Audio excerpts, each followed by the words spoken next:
স্বাস্থ্য আর নিউট্রিশন পাবে, শরীরও স্ট্রং হবে, অল্প খেলেই পেট ভরে, ডাইজেশন ঠিক রাখে। MDH সোয়াটিন, আসল প্রোটিন। MDH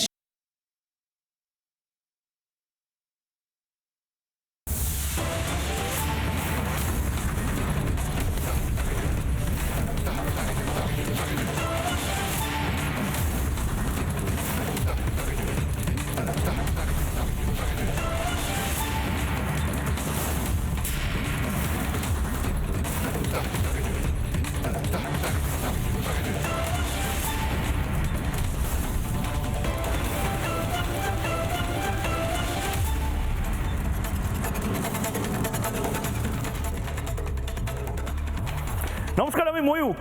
আজ মহাভারতের এই শ্লোকটা দিয়ে আমি জবাব চাই বাংলার যে সারা বছরের সামাপ সেটা করতে চাই। পরিত্রাণায় সাধুনাং বিনাশায় চ দুষ্কৃতাং ধর্ম সংস্থাপনার্থায় সম্ভবামি যুগে যুগে। আমরা পরিত্রাণ পাবো কিনা জানি না, কিন্তু পরিত্রাণের জন্য এই গোটা বছর যেভাবে গলা ফাটালাম, যে জোরে চিৎকার করলাম, সে চিৎকারটা কাজে দেবে কি দেবে না 2026-এ আপনি বলবেন, কিন্তু বাংলার মানুষ পরিত্রাণ পাক। এবং পরিত্রাণ কিভাবে পাবে, কি কি জিনিস বদলাতে হবে, তার এক বছরের ঝলক ময়ূকের সঙ্গে দেখুন। এই বাংলাতে এই মুহূর্তে কোনো মুখ্যমন্ত্রী নেই, সম্ভবত তিনি ছুটিতে গেছেন বা তিনি হয়তো চাকরি ছেড়ে দিয়েছেন। এই বাংলাতে পুলিশ মন্ত্রী নেই। পুলিশ মন্ত্রী যদি থাকতো তাহলে এই দৃশ্যগুলো বাংলার মানুষকে দেখতে হতো না। ওয়াকফ আন্দোলন রাস্তায় হতে পারে, শাহিনবাগেও হতে পারে, ওয়াকফ আন্দোলন পার্লামেন্টের সামনে হতে পারে, নবান্ন চত্বরেও হতে পারে, কিন্তু ওয়াকফ আন্দোলনের জন্য বিগত 3 দিন ধরে আমরা যে গুন্ডামি দেখলাম, যে উন্মাদনা দেখলাম, এবং সম্পূর্ণভাবে আমি দায়ী করছি মমতা বন্দ্যোপাধ্যায়কে, তৃণমূল কংগ্রেসকে দায়ী করছি আমার সহনাগরিক হরগোবিন্দ দাস বা চন্দন দাসদের মৃত্যুর জন্য, সম্পূর্ণভাবে দায়ী করছি মন্দির ভাঙার জন্য। যে মন্দির নাকি ভেঙেছে এটা জানতে পারলাম খলিলুর রহমান বলে তৃণমূলের এক সাংসদ, তিনি নিজে স্বীকার করলেন যে রতনপুর বলে এক জায়গাতে মন্দির ভাঙা হয়েছে, হিন্দুদের মন্দির ভাঙা হয়েছে। হিন্দুদেরকে বেছে বেছে বাড়ির বাইরে বের করে নিয়ে এসে টার্গেট করা হচ্ছে, ভাঙচুর করা হচ্ছে। বিশ্বাস হচ্ছে না, সেকুলার বাঙালিদের বিশ্বাস হচ্ছে না। সেকুলার বাঙালিদেরকে সমস্ত কিছু ডেমনস্ট্রেশন দিয়ে, ছবি দেখিয়ে একদম বাচ্চাদের মতন করে বোঝাতে হয় আমার, যে সেকুলার বাঙালি, যে বামপন্থী বাঙালি, যে মুক্তমনা বাঙালি এখনো ঘুমিয়ে আছে, শনিবার মাছ ভাত খেয়ে হালকা করে তাস পিটিয়ে ক্যারাম খেলে এবার বলবে যে দেখো সাম্প্রদায়িক সব কথাবার্তা বলছে ময়ূক। কিসের সাম্প্রদায়িক? এই দৃশ্য দেখার পরে আপনার মন মেজাজ ভালো থাকবে তো? সব লুটপাট করে টাকা পয়সা সব ছিল তো এর মধ্যে, দোকানের কিচ্ছু রাখিনি বাবা, সব লুটপাট করে নিয়ে এরপর কোথায় যাবে এরা? পাকিস্তান থেকে চলে আসতে হয়েছে, বাংলাদেশ থেকে চলে আসতে হয়েছে, কাশ্মীর থেকে চলে আসতে হয়েছে, কোথায় যাবে এরা? মুর্শিদাবাদ থেকে ছেড়ে চলে আসবে, মালদা থেকে ছেড়ে চলে আসবে। মুখ্যমন্ত্রী মমতা বন্দ্যোপাধ্যায়ের জন্য আজকের গোটা বাংলা জ্বলছে। মুখ্যমন্ত্রী মমতা বন্দ্যোপাধ্যায় সম্পূর্ণভাবে দায়ী। ভারতীয় নাগরিক ন্যায় সংহিতা বিএনএস এর 436 ধারা বলছে আর্সেনিং এর শাস্তি হচ্ছে মিনিমাম 10 বছর। তুমি বাস, অ্যাম্বুলেন্স দুটোতে একটা জায়গাতেও দেখলে কোনো পুলিশ প্রোটেকশন, এগুলো কিন্তু সিন অফ ক্রাইম, যেখানে প্রশাসনের সর্বোচ্চ মহল থেকে তাদের নির্দেশেই পুলিশকে, যেটা আমি বলি, অতি সক্রিয়ভাবে নিষ্ক্রিয় করে রাখা হচ্ছে। আমি খুব আশাবাদী। আমাদের পশ্চিমবঙ্গের ডিজির নাম মিস্টার রাজীব কুমার। আমি ওনার সাথে চাকরি করেছি, ওনাকে অত্যন্ত শ্রদ্ধা করি, কিন্তু একের পর এক যে ঘটনাগুলো ঘটছে, তাহলে কি ইনিও ফেলিউর? আপনি আমাকে বলুন আজকে যে বিডিও অফিস আক্রান্ত, পুলিশের গাড়ি ভাঙচুর, এসডিপিও একজন সাস্টেন সিভিয়ার ইঞ্জুরি, 3 জনের মৃত্যু, হোটেলগুলোতে আজকে লুটতরাজ চলছে, বাস বন্ধ, বাসে আগুন লাগানো হচ্ছে, ট্রেন যাওয়া বন্ধ হয়েছে, আর কি বাকি? মেইন কালপেট যদি হয়, যারা এর পিছনে পুরো সিনারিওটা পরিচালনা করছে, আপনি বলুন তো ময়ূকবাবু। কোথাকার আজকে যে ঘটনাটা হচ্ছে রাজ্যসভা লোকসভা রাষ্ট্রপতি আজকে সিগনেচার করার পরে এই যে অসহায় মানুষগুলোর বাড়িতে অত্যাচার হচ্ছে, এই যে আজকে দীর্ঘদিন ধরে অনেক মানুষ ছেলেগুলোকে জিজ্ঞাসা করছে, গতকালকে আমি দেখছি যে ভাই ওয়াকআপ বোর্ডে কি ব্যাপারটা বলুন তো, হাঁ করে তাকিয়ে আছে। আমি প্রত্যেকের কাছে যাব। আজকে বিতর্কের তো কোনো জায়গায় নেই। আজকে অনুশোচনার দিন, আজকে অনুশোচনার দিন, কারণ দুজন সহনাগরিককে, বাংলার দুজন সহনাগরিককে আমরা হারিয়েছি। আমি সেই সমস্ত বামপন্থী, তাদের ডাবল স্ট্যান্ডার্ডস, তাদের দুমুখ সাপের মতন আচরণ, তাদের মুখোশ খুলে দেওয়ার জন্য আজকেই জবাব চাই বাংলাতে প্রশ্ন করছি। রামনবমীতে যত রাত পাহারা দিয়েছিল, কোথায়? মুর্শিদাবাদের রাত পাহারা, জঙ্গিপুরে রাত পাহারা দিয়েছিল তারা। রাত পাহারা যদি মুর্শিদাবাদে এই বামপন্থীরা দিয়ে থাকে, তাহলে তারা ইচ্ছাকৃত এই দাঙ্গার বা এই যে হিংসার ঘটনা, তাতে যে রক্তগুলো লেগে আছে সেগুলো তো তাদের গায়েও লেগে আছে। আমি দাবি করছি তোমার চ্যানেলের মাধ্যমে ইমিডিয়েট বাংলার মুখ্যমন্ত্রী মমতা ব্যানার্জি এবং সিদ্দিকুল্লাহ চৌধুরী গ্রন্থাগার মন্ত্রী দুজনকে এনআইএ কাস্টাডিতে নিলেই বোঝা যাবে যে ষড়যন্ত্রটা কোথায়। এক হে তো সেফ হে। কেন বলছি? আমি দুটো ছবি দেখাবো। বাঙালি হিন্দু, এটাই বোধহয় সবচেয়ে বড় ব্রেকিং নিউজ। বাঙালি হিন্দু আবার উদ্বাস্তু হলো। ধন্যবাদ মমতা বন্দ্যোপাধ্যায়। ৭১-এ উদ্বাস্তু বাঙালি, ৪৬-৪৭-এ উদ্বাস্তু বাঙালি এবং ২০২৫-এ ভিটে মাটি ছাড়া বাঙালি উদ্বাস্তু। এই মুহূর্তে ৭১ সালে যেভাবে বাঙালি পালিয়ে এসেছিল, ২০২৫-এ ভিটে মাটি ছাড়া বাঙালি, ভিটে ছাড়া বাঙালি। ছবিগুলো দেখুন। মুখ্যমন্ত্রী মমতা বন্দ্যোপাধ্যায়কে ধন্যবাদ জানান এরকম একটা ছবি বাঙালিকে উপহার দেওয়ার জন্য। নিজ ভূমে বাঙালির পরবাসী হওয়া লাইভ, পুরো লাইভ।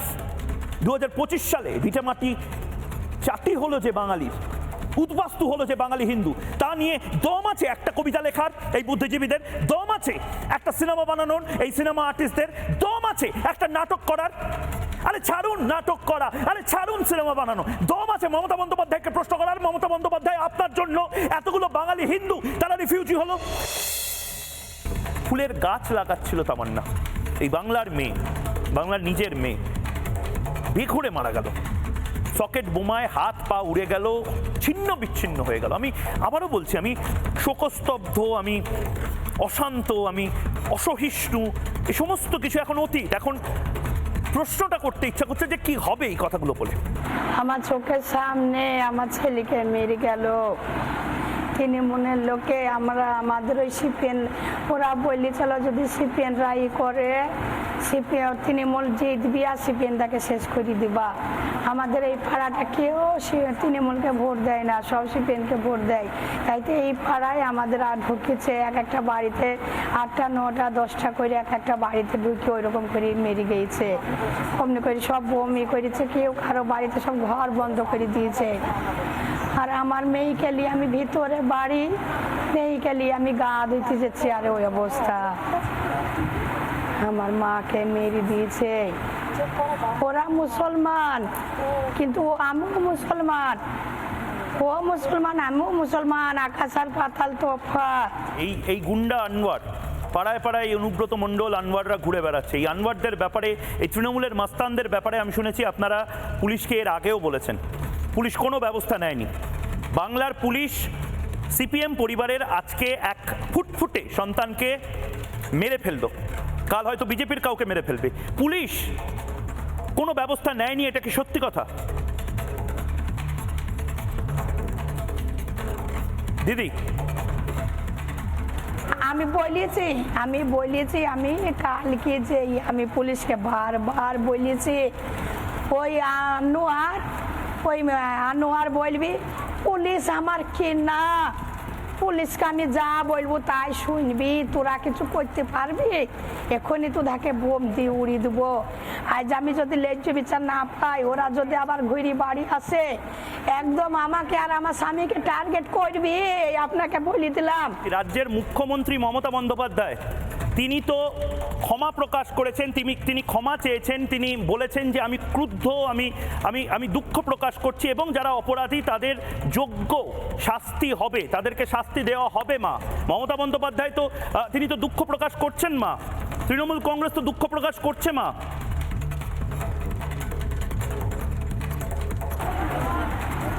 তার জন্য কি হবে? আমার মেয়ে ঘুরে আসবে?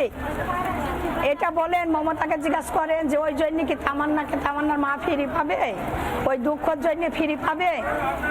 বলেন, উত্তর দেন, তাড়াতাড়ি উত্তর দেন, পাবো ফিরি? মা আমি আবারও বলছি, আমি জানি আপনাদের এই মুহূর্তে মানসিক পরিস্থিতি কি, আমি হাত জোর করে বলছি মা, আমি এই মুহূর্তে নদিয়া কালীগঞ্জে যেতে পারছি না হয়তো, কিন্তু আমি আপনার পা ধরে হয়তো ক্ষমা চাইতাম এই প্রশ্নটা করার জন্য। মা, আমাকে ক্ষমা করে দিন, কিন্তু আমি সাবিনা মা, আমি আপনাকে এই প্রশ্নটা করতে বাধ্য হচ্ছি, কারণ আমি দেখেছি এই বাংলাতে বিভিন্ন সময় 10 লাখ টাকা, 5 লাখ টাকা বিভিন্ন পরিবারকে, শহীদ পরিবার বা যারা নিহত তাদের পরিবারকে দেওয়া হয়। যদি আপনার কন্যা সন্তান, যাকে আমরা সবাই হারিয়েছি, আমাদের বাংলার মেয়ে সাবিনা, তার পরিবারকে যদি সরকার বা মমতা বন্দ্যোপাধ্যায় টাকা দেন বা টাকা অফার করার এরকম কোনো প্রস্তাব আসে সরকারের থেকে, সেটা কি আপনারা গ্রহণ করবেন মা? আমি ক্ষমা চাইছি এই প্রশ্নটা করার জন্য। গ্রহণ করবেন টাকা মমতা বন্দ্যোপাধ্যায়ের থেকে?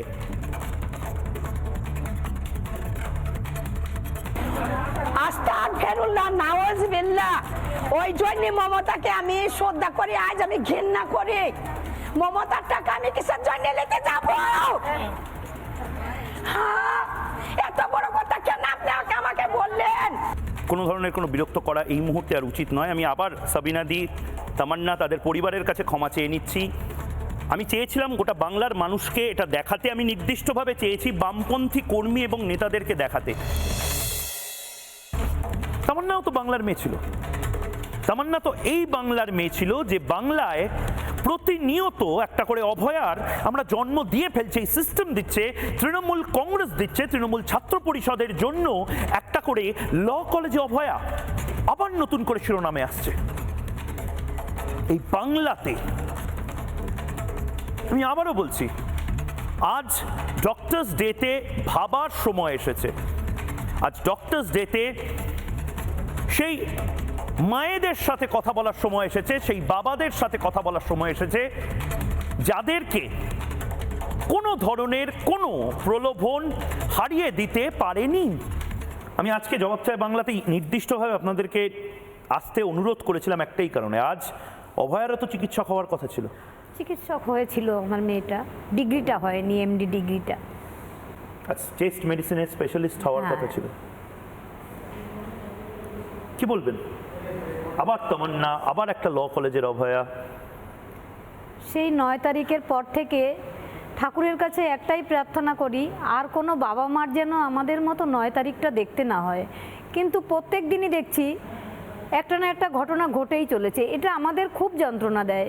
শিক্ষা, স্বাস্থ্য সব কিছুই দুর্নীতিতে ভরে গেছে। এটা আমি বলবো, এটা আমাদের সমাজ।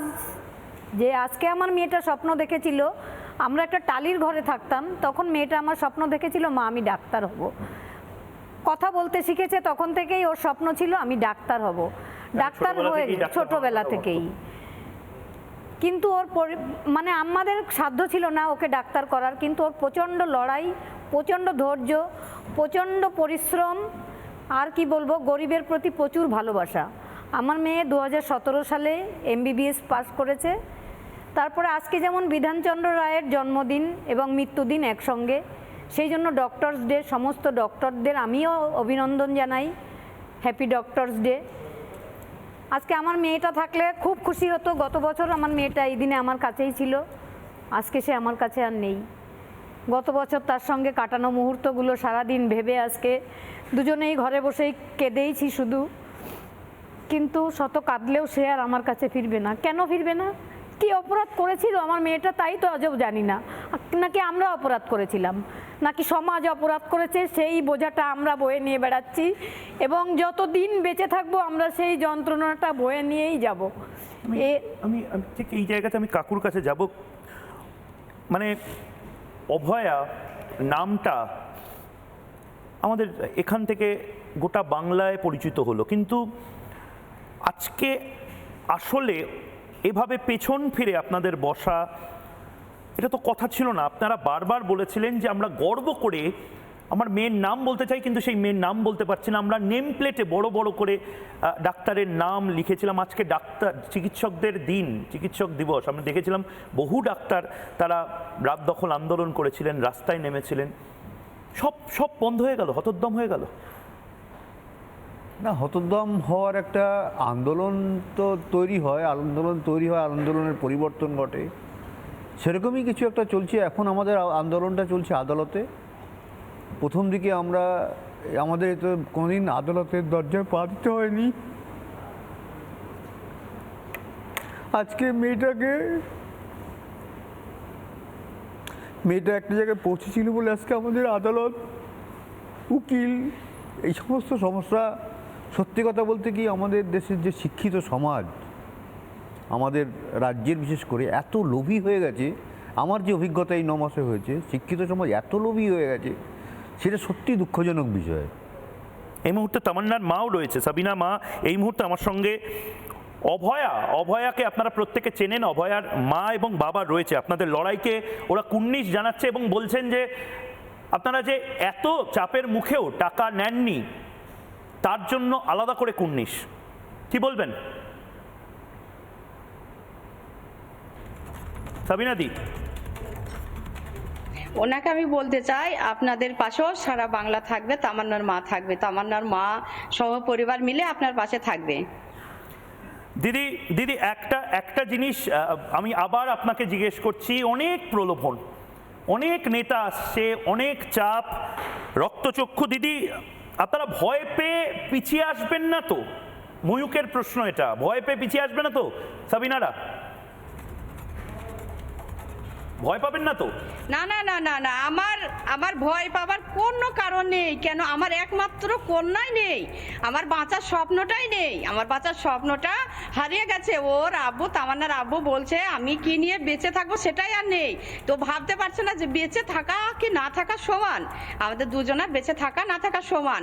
তো যতই গুন্ডারা ভয় দেখাক, যাই করুক, আমাদের পিছিয়ে আসার কোনো নেই। পিছিয়ে আসার একদম পিছিয়ে আসার দরকারই নেই। আমরা পিছিয়ে আসতে চাই না। এই মুহূর্তে আরেকটা বড় খবর আসছে। সিদ্দিকুল্লাহ চৌধুরী শুধু নয়, দূরত্ব বাড়াচ্ছে ভারতীয় মুসলমানদের এসআইআরে আস্থা, এবং দূরত্ব বাড়াচ্ছে এবার হুমায়ুন কবিরও। মমতা বন্দ্যোপাধ্যায়ের সাথে হুমায়ুন কবিরও দূরত্ব বাড়াচ্ছে। একের পর এক সংখ্যালঘুদের মুখ তৃণমূল কংগ্রেসে দূরত্ব বাড়াচ্ছেন হুমায়ুন কবির। সম্ভবত 20শে ডিসেম্বর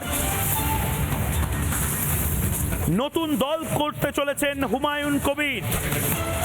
আমরা লাগাতার হুমায়ুন কবিরকে টেলিফোনে ধরার চেষ্টা করছি। এই মুহূর্তে হুমায়ুন কবির আমাদের সাথে টেলিফোনে রয়েছেন। হুমায়ুন দা, খুব নির্দিষ্টভাবে আপনি শুনতে পাচ্ছেন? আমার বক্তব্য, হুমায়ুন দা, এই মুহূর্তে আপনি কি নতুন দল করছেন? হ্যাঁ দাদা, আমি মনস্থির করেছি, যেভাবে আমি মুর্শিদাবাদ জেলার রাজনীতিতে তৃণমূল কংগ্রেসের মুর্শিদাবাদ জেলার। হুমায়ুন দা, আপনি টেলিফোন লাইনে আছেন, গোটা বাংলা শুনছে এই মুহূর্তে। আপনি আরেকবার যদি বলেন, আপনি কি 20শে ডিসেম্বর নতুন দল করছেন? মুর্শিদাবাদ জেলায় বর্তমানে তৃণমূলের যারা বহরমপুর সাংগঠনিক জেলার যারা নেতৃত্ব দিচ্ছে, অপূর্ব সরকার মাদারের সভাপতি, বিশ্বদেব কর্মকার যুব সভাপতি, নীলিমেশ বিশ্বাস সে হচ্ছে আইন টিউটির সভাপতি। এর আগে আইন টিউটির সভাপতি ছিলেন বর্ষিয়ান সুবোধ দাস, যাকে মমতা ব্যানার্জিও চিনেন। কিন্তু হঠাৎ করে দেখলাম এই বিখ্যাত তুলাবাজ যে সিপিএম এর হয়ে তুলা তুলতো, শেখর সাদের নেতৃত্বে চলতো, সে এখন হঠাৎ করে তৃণমূলের তিনি সভাপতি হয়ে গেলেন আইন টিউটির। এবং মানে আপনি তৃণমূল ছাড়ছেন এটা পাকাপাকি বললেন? রিপাবলিক বাংলা আমি তাহলে ব্রেক করছি, এটা আমরা ব্রেক করছি। করতে পারেন ডেটটা আপনি ডিসেম্বরের জায়গায় 22শে ডিসেম্বর হতে পারে। 22শে ডিসেম্বর না, 20শে ডিসেম্বরটা শনিবার পড়ছে, 22 তারিখটা সোমবার পড়ছে। আমি 20 আর 22 দুটোই রাখছি, পরবর্তীকালে আনুষ্ঠানিকভাবে আপনাদের হচ্ছে কি মমতা বন্দ্যোপাধ্যায়ের সাথে হুমায়ুন কবির দূরত্ব তৈরি করে দিল, ডিস্টেন্স তৈরি হয়ে গেল। দেখুন, মমতা বন্দ্যোপাধ্যায়ের সঙ্গে আমার কোনো ডিস্টেন্স করার ইচ্ছা ছিলও না, আজও নেই। কিন্তু মমতা বন্দ্যোপাধ্যায় রাজ্যের মুখ্যমন্ত্রী, তিনি অল ইন্ডিয়া তৃণমূল কংগ্রেসের চেয়ারপারসন, তিনি আর কে বারবার জানানোর পরেও মুর্শিদাবাদ জেলায় আমার মতো ব্যক্তিকে যেভাবে তাচ্ছিল্য, অবহেলিত, লাঞ্ছিত, অপমানিত হতে হচ্ছে এইসব এই নীলিমেশ বিশ্বাসদের মতন ভুইফোড় নেতাদের। আপনার কাগজ নেই এরকম ব্যাপার নয় তো হুমায়ুন কবির? আপনার কাগজ নেই এরকম ব্যাপার নেই তো? কাগজ আছে তো আপনার? নিশ্চয়ই আছে। আপনার কাগজ দেখাবেন তো? কাগজ নিশ্চয়ই দেখাবো, যেদিন ওপেনিং করব সেদিন। আরে কি বাত! পার্টি রেজিস্ট্রেশন কবে? তা ভারতীয় মুসলমানদের তো কোনো সমস্যা নেই, মমতা বন্দ্যোপাধ্যায় এরকম লোক খেপাচ্ছিলেন কেন? ওসব নিয়ে আমি কিছু বলবো না দাদা। আপনাকে কি নামে ডাকবো অনেকে জিজ্ঞেস করছেন, নতুন সুরাবর্দী না মোহাম্মদ আলী জিন্নাহ হওয়ার স্বপ্ন নিয়ে বাংলায় এসেছেন? কি নামে ডাকবো?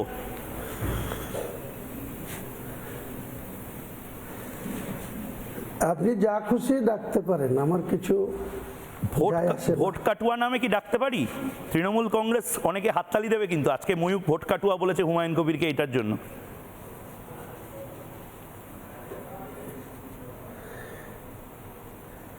সময় আসলে বোঝা যাবে কে কার ভোট কাটবে আর কে কোথায় জিতবে আর কে হারবে। নির্বাচন কমিশনকে শিডিউল ডিক্লেয়ার করতে বলুন, তারপরে ময়দানে দেখা হবে। কাউন্টিং এর দিনে কাউন্টিং ভেন্যু থেকে কে জিতবে আর কে হারবে সেদিনকে আপনাদের এইসব টিপ্পিনি কাটা আর ইগনোর করা বা মানুষকে তাচ্ছিল্য করা, তার জবাব মানুষ দেবে। আচ্ছা হুমায়ুন কবির, আজকে নাকি আপনার শোটা, আপনার এই অনুষ্ঠানটা, এটা নাকি ফ্লপ হয়েছে। তৃণমূল কংগ্রেস বলছে যে বাবরি স্থাপত্যের জন্য আপনি যে ভিড়টাকে টানতে পেরেছিলেন ধর্মীয় কারণে, রাজনীতি অত সহজ নয় এবং বাংলার মুসলিমরা মুসলিমের দল হিসেবে হুমায়ুন কবিরকে অ্যাকসেপ্ট করবে না, করছে না। এটা কি ঠিক না ভুল?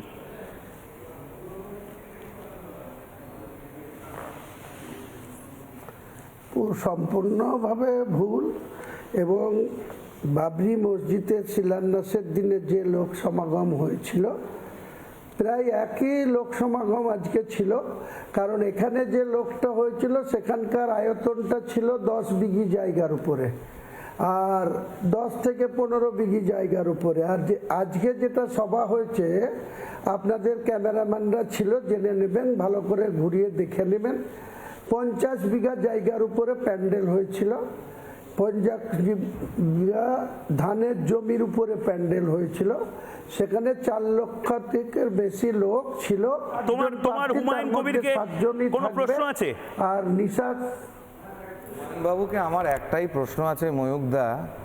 প্রথম কথা হচ্ছে, হুমায়ুন বাবুর উচিত তার 23 পুরুষের নাম এবং ধামের তালিকা নিয়ে তারপরে বসার, এবং উনি হুমায়ুন কবির না হলধর কর্মকার ছিলেন সেটা মানুষকে জানানো, পশ্চিমবঙ্গের মানুষকে। এবং পশ্চিমবঙ্গের মাটির সাথে বাবরের বয়ফ্রেন্ড বাবরির কি সম্পর্ক আছে যে তার নামে একটা মসজিদ তাকে পশ্চিমবঙ্গে তৈরি করতে হচ্ছে, যেখানে বাবর বা বাবরের বয়ফ্রেন্ড বাবরি কোনোদিন পশ্চিমবঙ্গের এই মানে বঙ্গভূমি অবধি পৌঁছাতে পারেননি তাদের সময়কালে। যাই হোক, বাবরের ছেলে হচ্ছেন হুমায়ুন। হুমায়ুন কিন্তু বড্ড দুর্ভাগ্য ছিলেন এবং আনলাকি ছিলেন। 15 বছর তাকে এক্সাইলে থাকতে হয়। 1540-এ তিনি তার সমস্ত রাজত্ব হারিয়ে ফেলেন শেরশাহ সূরির কাছে, এবং 1556-তে পা পিছলে পড়ে গিয়ে তার মৃত্যু হয়। অত্যন্ত দুর্ভাগ্যের জন্ম। এবং যে সময় তিনি পালিয়ে গেছিলেন, উনার পালানোর সময় এবং আকবরের জন্ম নিয়ে অনেক রকম ধোঁয়াশা ইতিহাসের পাতায়। আপনি বলছেন হুমায়ুনকে, এই বর্তমান হুমায়ুন কবিরও কি ট্র্যাজিক নায়ক? হুমায়ুন দা কি বলবেন? বিজেপির মুখপাত্র তো একদম চাচাছোলা ভাষায় আপনাকে কটাক্ষ করছে। ওদেরও কি টেনশন হচ্ছে, না জাস্ট ছেলে খেলা করছে হুমায়ুন কবিরকে নিয়ে? উনি এই কটাক্ষর কোনো আমি জবাব এই মুহূর্তে দেব না। উনি বলতেই পারেন, ওনার বলার অধিকার আছে, উনি বলতেই পারেন। তবে আমি এটা বলতে পারি, আমি বাবর যখন ভারত আক্রমণ করেছিল বা বাবর যখন তার কুশাসন ভারতবর্ষের মানুষের উপরে বলৎকার বলুন বা অন্য কোনো জুলুম বলুন বা কোনো মানুষের উপরে অত্যাচার করেছিল, তখন উনিও ছিলেন না, আমিও ছিলাম না। 464 বছর আগে তিনারা কি করেছিল, তার বয়ফ্রেন্ড কে ছিল, তার প্রেমিকা কে ছিল, তার নামে সে বাবরি মসজিদ করে গেছে, সেটা আমার কাছে খুব একটা আলাদা কিছু গুরুত্বের নয়। কিন্তু তিনি একটা মসজিদ করেছিল, সেই মসজিদটা মুসলমানদের ইবাদত করা জায়গা, নামাজ পড়ার জায়গা, আল্লাহর ঘর বলে মুসলমানরা জানে। সেটা করলে ওনাদের এত গায়ে ফুসকা পড়ছে কেন? ওনারা যখন এত মন্দির করে বেড়াচ্ছেন, সেই জায়গাটা সুপ্রিম কোর্টের দয়ায়, সুপ্রিম কোর্ট বললে ইমোশনালি আবেগের কাছে কোনো কাগজপত্র ছাড়াই বাবরি মসজিদের ট্রাস্টের জায়গাটা রামলীলাকে দিয়ে দেওয়া হলো। সেখানে তো দিব্যি রাম মন্দির হয়েছে, আমরা তো কেউ বিরোধিতা করিনি। তা আপনাদের গায়ে এত ফুসকা পড়ছে কেন? বেশ, তৃণমূল কংগ্রেস কি ভাবছে বা কি বলছে, বা তৃণমূল পন্থীরা কি ভাবছে, এটাও তো জানা দরকার। সৌরভপ্রিয় দত্ত, এখন মাথা ব্যথার কারণ হুমায়ুন কবির না, ময়ূক আমি দীর্ঘদিন, হুমায়ুনদাকে কি বলবেন? দীর্ঘদিন তৃণমূল কংগ্রেস করছি, এর আগে কংগ্রেস করে এসেছি। হুমায়ুনবাবু যখন নিজে আয়নায় মুখটা দেখবে, উনি নিজেই জানে যে ওনার রাজনৈতিক ইতিহাসটা কতটা মির্জাফরের মতন। যেহেতু মুর্শিদাবাদের মাটিতে যেমন মির্জাফর জন্মেছিল, মুর্শিদাবাদের মাটিতে নব মির্জাফরের নাম হচ্ছে হুমায়ুন কবির। কারণ একবার কংগ্রেস, একবার বিজেপি, একবার তৃণমূল, আবার বিজেপি, আবার তৃণমূল, তারপরে নতুন দল। তো এই সব মির্জাফরের কি পরিণতি হয় সেটা ইতিহাস খুব ভালোভাবে জানে। আর আজকে জানো তো, যখন আমি এই হুমায়ুন বাবুর বিভিন্ন বক্তব্য শুনছিলাম তো খুব হাসি পাচ্ছিল, আর ঘোড়াগুলোও খুব হাসছিল। কারণ কথায় মানুষ বলছে আমাকে একজন, যে হাতি ঘোড়া গেল তল, আরে মশা বলে কত জল। হুমায়ুনদা কি বলবেন? আমার বিষয়টা হচ্ছে বিজেপি এবং আরএসএস গতকাল মোহন ভাগবত এসছে হিন্দুদের ঐক্য হওয়ার বার্তা দিচ্ছে, আবার পিছনে পিছনে হুমায়ুন কবিরের পেছনে শোনা যাচ্ছে কোটি কোটি টাকা ফান্ডিং করছে মুসলমান ভোটকে ভাঙার জন্য এবং মুসলিম সমাজকে ভুল বোঝানোর জন্য। কিন্তু বাংলার মুসলিমরা জানে যে মমতা বন্দ্যোপাধ্যায়ের রাজনৈতিক ইতিহাস এবং যে লড়াই করে মমতা বন্দ্যোপাধ্যায় তৈরি হয়েছে, হুমায়ুন কবির লড়াই করে তৈরি হয়নি। হুমায়ুন কবির যেইটুকুনি তৈরি হয়েছে মমতা বন্দ্যোপাধ্যায় হাওয়াই চটিতে প্রণাম করে তৈরি হয়েছে। হুমায়ুনদার উত্তরটা শুনে নি। আচ্ছা আচ্ছা আচ্ছা, শুনুন শুনুন, আপনার প্রশ্নের উত্তর দেব, আপনার প্রশ্নের উত্তর দেব। আপনি যে নেত্রীর হয়ে দালালি করছেন, সেই নেত্রী কবার দল চেঞ্জ করেছে? জাতীয় কংগ্রেস করেছে, 1984 সালে জাতীয় কংগ্রেসের ক্যান্ডিডেট হয়ে এমপি হয়েছে। তারপরে 5বার এমপি হওয়ার পর 1997 সালে তৃণমূল কংগ্রেসের যখন জন্ম হয়, তখন আপনার নেত্রী কোথায় ছিলেন? মুকুল রায় যদি কথা বলার অবস্থায় থাকতো তাহলে প্রমাণ হতো। আর উনি কেন হরিশ্চন্দ্র স্ট্রিটে অটল বিহারী বাজপেয়ীকে ডেকে নিয়ে এসেছিলেন? একবার এনডিএতে, একবার আবার কংগ্রেসের সঙ্গে জোট, কংগ্রেসকে তসমুজ বলা, আবার সেই কংগ্রেসকে জোট করে 2011-তে ভোটে লড়া। আপনি আমাকে শিখাচ্ছেন? হুমায়ুন বাবু, আমি আপনাকে একটা কথা বলি, শুনুন শুনুন, কংগ্রেস থেকে বহু দল তৈরি হয়েছে। ইন্দিরা গান্ধীর দলটাও কংগ্রেস সেটাও কিন্তু কংগ্রেস ভেঙেই তৈরি হয়েছে। কিন্তু মমতা বন্দ্যোপাধ্যায় জীবনে বিজেপি করেনি। আপনি নিজে বিজেপি করেছেন, আপনি মোদির প্রচার করেছেন, ভোটে দাঁড়িয়েছেন। মমতা বন্দ্যোপাধ্যায় পদ্মফুল চিহ্নে ভোটে দাঁড়ায়নি। মমতা বন্দ্যোপাধ্যায় সিপিএম কে হারানোর জন্য সিপিএম এর দালাল কংগ্রেসকে ছেড়ে নতুন দল তৈরি করেছে। তাহলে এতদিন ছিলেন কেন? এটা সময়, বাংলা পরিত্রাণ চায়, বাংলা বদল চায়, বাংলা সনাতনকে আগলে ধরতে চায়। 70 বছর ধরে সনাতনকে একটা অন্ধকার গর্তের মধ্যে ফেলে রাখা হয়েছিল এই বাংলাতে। সনাতন সভ্যতা, হিন্দুদের সমস্ত কিছু বাংলাতে যেন আলগা আলগা ভাবে অন্য অন্য দিকে রেখে দেওয়া হয়েছিল। ভেঙেছে, সেই আগল ভেঙেছে। আমি ব্রিগেড প্যারেড গ্রাউন্ডের মন্ত্রোচ্চারণ, এই গীতা পাঠ, সেই ছবি যখন আমি ড্রোন শটে আমাদের প্রতিনিধি দেখাচ্ছিল, আমার গায়ে কাটা দিচ্ছিল। বিশেষ করুন আমার মতন অনেকের গায়ে কাটা দিচ্ছিল, গলার কাছে দলা পাখি এসেছিল। এটা সিপিআইএম এর লাল ব্রিগেড নয়, এটা তৃণমূল কংগ্রেসের ব্রিগেড নয়, এটা কংগ্রেসের ব্রিগেড নয়, এটা রাজনীতিবিদদের ব্রিগেড নয়, এটা হিন্দুদের ব্রিগেড, এটা গেরুয়া ঝড়ের ব্রিগেড। ফুল ফ্রেমে আপনি শুধু দেখুন এবং তারপর আবার আমি ফিরে আপনাদের কয়েকটা কথা বলবো। আপনি প্লিজ ফুল ফ্রেমে দেখুন, এটা টপ শটে দেখুন। নমো ব্রহ্মণ্য দেবায় ও ব্রাহ্মণারিকায় চ জগদ্দিশায় কৃষ্ণায় গোবিন্দায় নমো নমঃ। অখণ্ড মণ্ডলাকারং ব্যাপ্তং येन চরাচরং তৎপদং দর্শিতং येन তস্मै শ্রী গুরবে নমঃ। কৃষ্ণ কৃষ্ণ হরে হরে গীতা পাঠ ঘরে ঘরে। বাংলাতেও অনেকের এই চিরবির চিরবিরটা করে। এর ওষুধ কি আমি জানি না, কিন্তু আজকে ডবল ডোজের ওষুধ খেতে হবে। আজ রাতে এই ডবল ডোজের ওষুধ কোন ডাক্তারবাবু দিতে পারবেন বলুন? এনএমওর কোনো ডাক্তারবাবু দিতে পারবেন? আজকে আমি ময়দানে দেখলাম এনএমও সংগঠনের বহু ডাক্তারবাবু তারা ফার্স্ট এড বক্স নিয়ে বসেছিলেন। আমি তাদেরকে বলবো, অনুরোধ করব, আমি আইএমএকে অনুরোধ করব, এই চিরবির চিরবির চিরবির চিরবির যাদের করবে আজ রাতে, এই ড্রোন শটে যারা বলেছে দূর 15,000 লোক হবে, দূর 20,000 লোক হবে, মেরে কেটে 30,000 লোক হবে, আজকে তাদের চিরবির চিরবির করার সময়। তথাগতটা খুব সিনিয়র একজন মানুষ, বড্ড দামি কথা আজকে 1.5 মিনিটের মধ্যে বলে দিয়েছেন। আমি ঠিক 40 সেকেন্ডের নিউজ পয়েন্টটা তুলে আপনাদের সামনে রাখছি, এটা আপনাদেরও ভাল লাগবে। এই 100 বছরের জরাজীর্ণ যে মানসিকতা, সেটা থেকে আমরা বেরিয়ে আসছি। আসলে এটার সেলিব্রেশন ছিল আজকে। দেখুন, বাঙালির মস্তিষ্কে যে গত 100 বছর ধরে একটা বামপন্থী ভাইরাস ঢুকেছিল, সেই ভাইরাসটা ধর্মবিরোধিতার ভাইরাস, যেটা বাইরে নিষ্কাশন করার দরকার ছিল, সেটার কাজ বেশ কিছুদিন ধরে হচ্ছে, এখন অনেকটাই হয়ে গেছে। আজকে রাজ্যপাল সিভি আনন্দ বোস নিজে ইঙ্গিতপূর্ণ বক্তব্য রাখলেন, পরিত্রাণের কথা বললেন যারা ধর্মকে অবজ্ঞা করে তাদের ধ্বংস অনিবার্য। ধর্মকে কারা অবজ্ঞা করছে? মমতা বন্দ্যোপাধ্যায়। আমন্ত্রণ পেয়েও আজ মমতা বন্দ্যোপাধ্যায় এলেন না। এই ঔদ্ধত্য বহুদিন কোনো মুখ্যমন্ত্রীর হয়তো হয়নি। ভারতে থেকে ভারতের সবচেয়ে বড় এই উৎসবে অংশ না নেওয়া। আপনি উৎসাহিত? আপনি গেছেন? এই খবর আপনারই তো ভাইরাল করার কথা যে বহরমপুরে মুর্শিদাবাদে রাম মন্দির হতে চলেছে। রাম মন্দিরের শিলান্যাস মুর্শিদাবাদের, এবং বহরমপুরের বানজেটিয়ার যে রাম মন্দিরের ভূমি পুজো, সেই ভূমি পুজো খুব শিগগিরই হবে।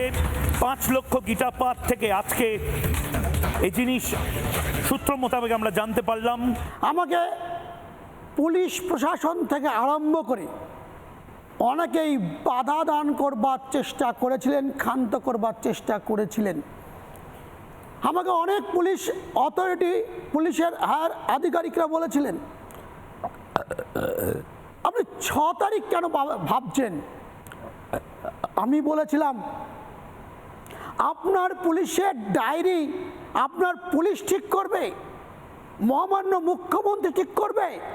আমার বাড়ি, আমার পাড়ায় সত্যনারায়ণ পুজোটা কবে হবে? তাদের কোন সময় ছিলেন? আপনারা বিভিন্ন মিডিয়ায় দেখেছেন তার সার্টিফিকেট। মোরাদাবাদ হসপিটাল, মোরাদাবাদ জেলে তিনি অ্যারেস্ট ছিলেন। এই আবেগ আমি কোথায় রাখবো? মুর্শিদাবাদে যেদিন হরগোবিন্দ দাস, চন্দন দাস বলি হয়, আপনারা আগে প্রতিবাদ হয়নি, এখন প্রতিবাদ হবে। সনাতনীরা এক কাট্টা হচ্ছে, লোকের মুখ ফেটে চৌচির হয়ে যাচ্ছে। আমার কাছে একটা জায়গায় মনে হয়েছে যে যিনি কলমা পড়েন, যিনি বলেন যে হিন্দু ধর্মটা একটা গান্দা ধর্ম, যিনি বলেন গোভক্ষণটাও আর করা উচিত, তিনি ওই ব্রিগেডে গীতার মঞ্চে যাবেন কি হিসেবে? ব্রেকিং নিউজ এই মুহূর্তে ব্রিগেড প্যারেড গ্রাউন্ডে প্যাটিস কাণ্ডের 3 জনের জামিন। ব্রিগেড প্যারেড গ্রাউন্ডে সৌমিক গোলদার, তরুণ ভট্টাচার্য, স্বর্ণেন্দু চক্রবর্তীর জামিন পেলেন 3 জনই জামিন পেলেন এই মুহূর্তে। Big big big breaking news. অনেকের মুখে ঝামা ঘষে দিয়ে উল্লাস হচ্ছে এই মুহূর্তে। আমাদের সাথে এই মুহূর্তে সৌমিক গোলদার রয়েছে। সৌমিক গোলদারকে আমি দেখলাম যে শুভেন্দু অধিকারীও সংবর্ধনা দিলেন। গোটা বাংলা এই মুহূর্তে সংবর্ধনা দিচ্ছে। সৌমিক বাবা, তুমি আমার অফিসে যবে আসবে, আজকে তো তুমি বাড়ি যাবে, মায়ের কাছে যাবে, আমি তোমাকে একটা প্যাটিস, পেস্ট্রি সবকিছু খাওয়াবো। কি না কি করতে হলো ভাই প্যাটিস কাণ্ডে, কেমন লাগছে? একদম আমি প্রথমে সকল দর্শকদের নমস্কার জানাই, আর মাথা নত প্রণাম জানাই যে সকল সনাতনী দাদা ভাই বন্ধুরা আমার এই সহযোগিতা যারা করেছেন। এই যুদ্ধটা শুধু আমার একার লড়াই ছিল না, এই লড়াইটা সকল সনাতনী হিন্দুদের লড়াই ছিল। এটা তোমাদেরকে যেভাবে অ্যারেস্ট করা হয়েছে, কি হয়েছিল ঘটনাটা? আমার একটু সমস্যা তৈরি হয় আর কি, শারীরিক। তো সে কারণে আমি পাশে যেখানে মেডিকেল ক্যাম্প করা হয়েছিল সেই ক্যাম্পে আমি যাই এবং সেই ডাক্তারবাবুদের আমি বলি যে আমার এই প্রবলেমগুলো হচ্ছে। তো তারা আমাকে একটা মেডিসিন দেয় এবং তারা বলে যে কিছু খাবার খেয়ে তারপরে মেডিসিনটা খেতে। তো আমি যখন এই পাশে একটা পেডিসের দোকান দেখতে পাই, একটা কাকু তিনি দোকান নিয়ে বসে আছেন, আমি পেডিস কাকুকে বলি যে কাকু এটা নিরামিষ তো উনি আমাকে আশ্বস্ত করেন যে এটা সম্পূর্ণই নিরামিষ। তো আমি তার পেডিসটা কিনে যখন আমি পাশে আসি, এসে যখন খেতে শুরু করি, তখন অর্ধেক খাওয়া হয়ে গেলে আমি তখন আমার মুখে তখন চিকেন পড়ি। তো আমি ওটা ফেলে দিয়ে খুলে দেখে চিকেন দেখি, তো ফেলে দিই। পরবর্তীতে আমি যখন পেডিস কাকুর ওখানে যাই, তো পেডিস কাকুকে আমি বারবার জিজ্ঞেস করি, কাকু এটা ভেজ তো? উনি বলে হ্যাঁ এটা ভেজ। আমি আবারও জিজ্ঞেস করি, কাকু এটা ভেজ তো? বলে হ্যাঁ আমি নিজে তৈরি করেছি। আমি আবারও জিজ্ঞেস করি এটা ভেজ তো? তখন উনি আবারও বলে হ্যাঁ এটা ভেজ। তো তারপর যখন আমি ওটাকে খুললাম, আপনারা সবাই ভিডিওতে দেখেছেন, আমি যখন খুলি তখন ওর ভিতরে কিন্তু চিকেন থাকে। তো আমি যখন প্রতিবাদটা, ওটা আমার একার প্রতিবাদ ছিল, কিন্তু ওই প্রতিবাদটা আমি যেটা বলছি, এই প্রতিবাদটা শুধু আমার একার প্রতিবাদ নয়, তাই সকল সনাতনী হিন্দুরা কিন্তু ওখানে একত্রিত হয়ে যেয়ে কিন্তু এই প্রতিবাদ করেছেন। এই লড়াইটা গোটা বাংলার মানুষকে বলো। মিনমিনে চ্যানেল এগুলো দেখাবে না, মিনমিনে চ্যানেল তোমাদেরকে ভিলেন বানাবে। রিপাবলিক বাংলায় তোমার লড়াইটা বলো, যাতে করে ভবিষ্যতে আগামী 70 বছরে এই বদমাইশিটা কেউ না করতে পারে। আমি বাংলায় ভিলেন হিসেবে ময়ূকদা আমি বাংলায় ভিলেন হিসেবে থাকতে চাই তাদের কাছে, আর হিরো হিসেবে থাকতে চাই সেই সব সকল সনাতনী ভাইদের কাছে। আমি হিরোও না ভিলেনও না, কিন্তু যারা ভিলেন আমাকে বানিয়েছে তাদের কাছে আরো ভিলেন হব আমি আগামী দিন। সৌমিক একদিকে মুসলিম ধর্মের মানুষের সাথে যখন কোলাকুলি করলো, যখন তারা সেই গীতা পাঠের ময়দানে এলো, আবার অন্যদিকে একজন অসাধু ব্যবসায়ী যে শুধুমাত্র একদম মানুষকে ঠকানোর জন্য আমাদের যে মাংসর যে পেটিসটা খাইয়ে দিল সৌমিককে শুধুমাত্র ধর্ম ক্ষুণ্ণ করার জন্য, সেই কথা কিন্তু কেউ বলছে না। শেখ হাসিনা পুত্র সজীব ওয়াজেদ জয়, অনেকে বলছেন সজীব ওয়াজেদ জয় খুব তাড়াতাড়ি হয়তো ব্যাটন ধরবে বাংলাদেশে। শেখ হাসিনা ফেরার আগে হয়তো সজীব ওয়াজেদ জয়ের ফেরার একটা সম্ভাবনা দেখা যেতে পারে। সজীব ওয়াজেদ জয় কিন্তু এভাবে কথা বলতেন না 2024-এ। এখন সজীব ওয়াজেদ জয়ও বলছেন গোটা বাংলাদেশ জ্বলবে যদি নির্বাচনে আওয়ামী লীগকে অংশগ্রহণ করতে না দেওয়া হয়। সজীব ওয়াজেদ জয়ের মায়ের নাম শেখ হাসিনা, এবং সজীব ওয়াজেদ জয় কি বলেছেন আজ শুনবো, কিন্তু তার আগে একটা এই মুহূর্তে ব্রেকিং নিউজ। বাংলাদেশের ক্ষমতাচ্যুত প্রধানমন্ত্রী শেখ হাসিনার ছেলে সজীব ওয়াজেদ জয়, তার ভয়ঙ্কর হুমকি, আগুন জ্বলবে বাংলাদেশে। আওয়ামী লীগের ওপর থেকে নিষেধাজ্ঞা না তুলে নিলে আগুন জ্বলবে বাংলাদেশে, গোটা বাংলাদেশে আগুন জ্বলবে। বাংলাদেশে আসন্ন নির্বাচন পণ্ড করে দেবে আওয়ামী লীগ। বড় হুঁশিয়ারি, বড় উস্কানি, বড় হুমকি যাই বলুন না কেন, কিন্তু আওয়ামী লীগ আবার একটু একটু করে মাথা চাড়া দিচ্ছে। এটা মোহাম্মদ ইউনূসের জন্য সুখকর নয়।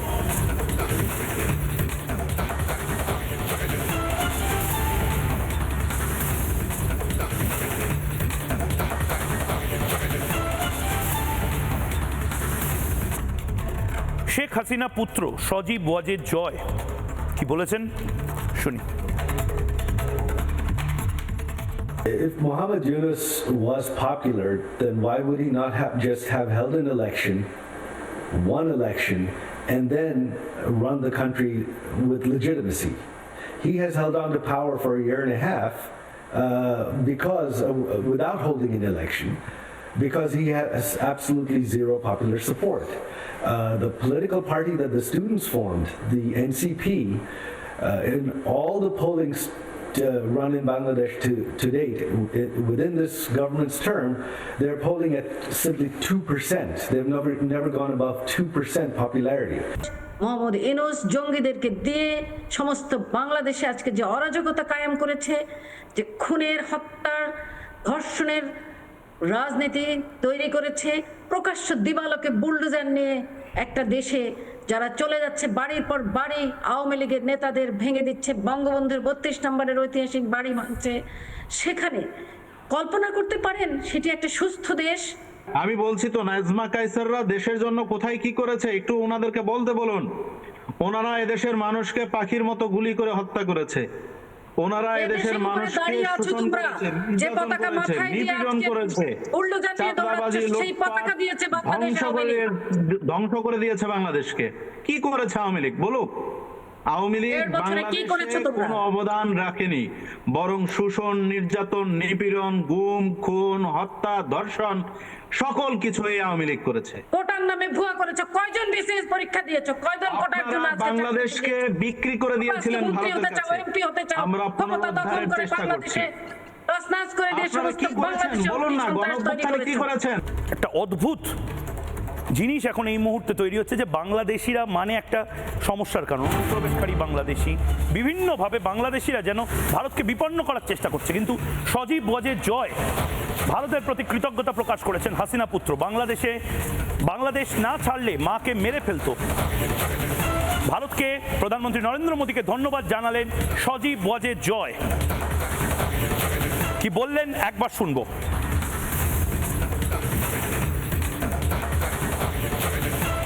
India has always been a good friend, and in the crisis, India has essentially saved my mother's life. If she hadn't left Bangladesh, the militants, they had planned on killing her.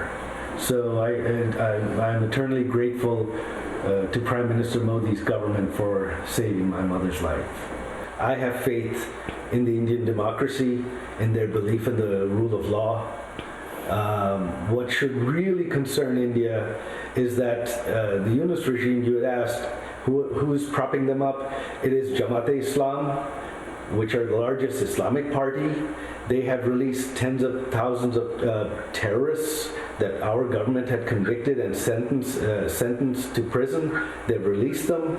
You have Lashkar-e-Taiba operating freely now, and they've taken credit, and links have been found to their branch in Bangladesh for the recent terror attacks in Delhi.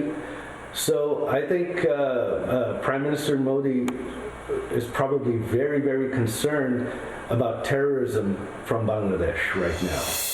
বিশ্বাস রাখতে পারেন ময়ূকের ওপরে। 2025-এও ময়ূক যেরকম ছিল 2026-এও ময়ূক বদলাবে না। 2026-এ আরও আগ্রাসী হয়ে ময়ূক ফিরছে। সঙ্গে থাকুন। পশ্চিমবঙ্গের মুখ্য সচিব পদে রদবদল। মুখ্য সচিব হলেন নন্দিনী চক্রবর্তী। বাংলার প্রথম মহিলা মুখ্য সচিব হলেন নন্দিনী চক্রবর্তী। এতদিন রাজ্যে স্বরাষ্ট্র সচিব পদে দায়িত্ব সামলেছেন তিনি। স্বরাষ্ট্র সচিব পদে এলেন জগদীশ প্রসাদ মিনা। স্বরাষ্ট্র সচিব পদে এলেন জগদীশ প্রসাদ মীনা। বিদায়ী মুখ্য সচিব মনোজ পান্ত হলেন মুখ্যমন্ত্রী মমতা বন্দ্যোপাধ্যায়ের প্রধান সচিব। আরও একবার আপনাদেরকে জানাই, পশ্চিমবঙ্গের মুখ্য সচিব পদে রদবদল করা হলো। স্বরাষ্ট্র মন্ত্রকের স্বরাষ্ট্র সচিব যিনি ছিলেন মূলত তাকেই নিয়ে আসা হলো মুখ্য সচিব পদে। মুখ্য সচিব হলেন নন্দিনী চক্রবর্তী। বাংলার প্রথম মহিলা মুখ্য সচিব হলেন নন্দিনী চক্রবর্তী। এতদিন রাজ্যের স্বরাষ্ট্র সচিব পদেই নিয়োগ ছিলেন তিনি এবং স্বরাষ্ট্র সচিব পদে এলেন জগদীশ প্রসাদ মীনা। বিদায়ী মুখ্য সচিব মনোজ পান্ত তিনি হলেন প্রধান সচিব। এই মুহূর্তের অন্যতম বড় খবর আপনাদের সামনে রাখছি, যেখানে পশ্চিমবঙ্গের মুখ্য সচিব পদেই রদবদল করা হলো। বিদায়ী মুখ্য সচিব মনোজ পান্ত এবং তার জায়গায় আনা হলো নন্দিনী চক্রবর্তীকে, যেই নন্দিনী চক্রবর্তী এতদিন স্বরাষ্ট্র সচিব পদের দায়িত্বে ছিলেন এবং এই স্বরাষ্ট্র সচিব পদেই আনা হলো জগদীশ প্রসাদ মীনাকে। এই মুহূর্তের অন্যতম বড় ব্রেকিং আপনাদের সামনে রাখছি, মুখ্য সচিব পদে রদবদল করা হলো। মুখ্য সচিব এতদিন ধরে ছিলেন মনোজ পান্ত এবং সেই মনোজ পান্তকেই মুখ্য সচিব পদ থেকে এবার দেওয়া হলো প্রধান সচিবের পদ এবং মুখ্য সচিব হলেন নন্দিনী চক্রবর্তী। এই নন্দিনী চক্রবর্তী দীর্ঘদিন স্বরাষ্ট্র সচিবের পদের দায়িত্ব সামলেছেন। বাংলার প্রথম মহিলা মুখ্য সচিব হলেন এই নন্দিনী চক্রবর্তী এবং নন্দিনী চক্রবর্তী এতদিন যে দায়িত্ব সামলেছেন স্বরাষ্ট্র সচিবের, এবার সেই স্বরাষ্ট্র সচিবের পদে এলেন জগদীশ প্রসাদ মীনা। পশ্চিমবঙ্গের মুখ্য সচিব পদেই রদবদল, স্বরাষ্ট্র সচিব পদে রদবদল এবং একই সঙ্গে আপনাদের জানাই যে প্রধান সচিব এতদিন ধরে যিনি ছিলেন মুখ্য সচিব সেই বিদায়ী মুখ্য সচিব মনোজ পান্ত। বাংলার প্রথম মহিলা মুখ্য সচিব হলেন নন্দিনী চক্রবর্তী, যে নন্দিনী চক্রবর্তী রাজ্যের স্বরাষ্ট্র সচিব পদেই এতদিন বহাল ছিলেন। অন্যদিকে স্বরাষ্ট্র সচিব পদে এলেন জগদীশ প্রসাদ মীনা। বিদায়ী মুখ্য সচিব মনোজ পান্ত হলেন প্রধান সচিব। পশ্চিমবঙ্গের মুখ্য সচিব পদেই রদবদল করা হলো এবং মুখ্য সচিব করা হলো নন্দিনী চক্রবর্তীকে। বাংলার প্রথম মহিলা মুখ্য সচিব হলেন নন্দিনী চক্রবর্তী। এমডিএচ দম আলু, ডাল তড়কা এবং মাশরুম মশলা এমডিএচ দিয়ে রাঁধলে খাবার হবে মজাদার। এমডিএচ আপনাকে সর্বদা নতুন স্বাদ দিতে প্রতিবদ্ধ।